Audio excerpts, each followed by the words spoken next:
out. Today, we're going to be continuing the blog from the last video.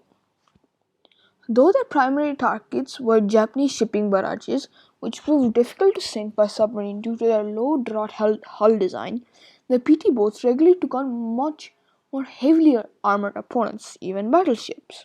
During the campaign, Japanese were cautious about operating their big capital ships in any water prowled by the American speed demons. Yet the most effective use of PT boats was as barge busters. After losing heavy numbers of resupply barges to Allied naval force, both the Germans in the Mediterranean and Japanese in the Pacific started operating their barges at night in very shallow waters. This would make it impossible for Allied destroyers to follow due to the risk of running aground allowed shore mist to protect them. Yet the shallow waters were no problem for the PT boats, which would zip around in daredevil speeds and deliver deadly torpedoes while strafing the barges of cannon and machine gun fire. By the time shore-based firepower could even respond, the Americans were long gone, leaving nothing but a sinking wreck in their wake. The use of PT boats in the Pacific was directly credited as the reason Japanese soldiers suffered food, ammunition, personnel, and resupply problems. The one captured Japanese soldier described his fear of American PT boats, describing them as the monster that roars and flaps its wings in all directions, shoots torpedoes in all directions. America's first naval comparator, John Paul Jones, once said that, "I wish to have no connection with any boat that does not sail fast, as I intend to go in harm's way," and I'm sure he would have been mightily pleased with these legendary speed demons of World War II. I hope you've enjoyed the blog. There are other ones. We're going to do another one in one video. Not fully, but just maybe a first paragraph or two. A war has been raging for billions of years, killing trillions, and we don't even notice it.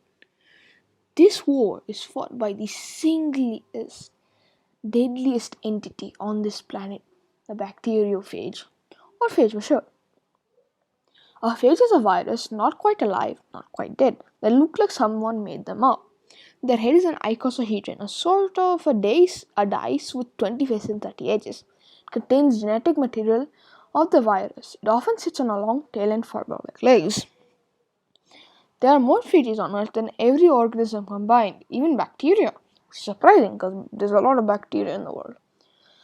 They are probably everywhere living things exist. Billions are on your hand, in your intestines, on your eyelids, which could make you nervous. They're responsible for a majority of deaths on Earth.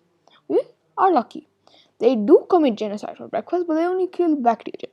Up to 40% of all bacteria in the oceans are killed by them every single day. They also have major flaws. Like any other virus, they need a host to survive and reproduce.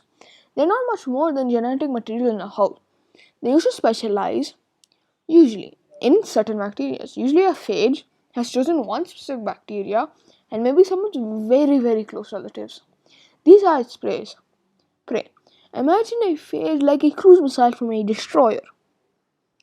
It will launch, then it will find and hunt and kill members of one very unlucky family of bacteria. When a phage finds its victim, it connects its tail fibers with receptors and uses a sort of syringe to puncture the surface in a weird motion. The phage squeezes its tail and injects its genetic information. Within minutes, the bacteria has taken over. It is forced to manufacture all the parts of new phages. They only stop when the bacteria is full of brand new phages. In the final step, they produce endolysin, a powerful enzyme that punches a hole in bacteria. The pressure is so high that the bacteria sort of vomits out all its insides and dies. New phages are released and begin the cycle anew. Okay, we're going to stop it for now as this is actually a really long blog. Okay, and I'll see you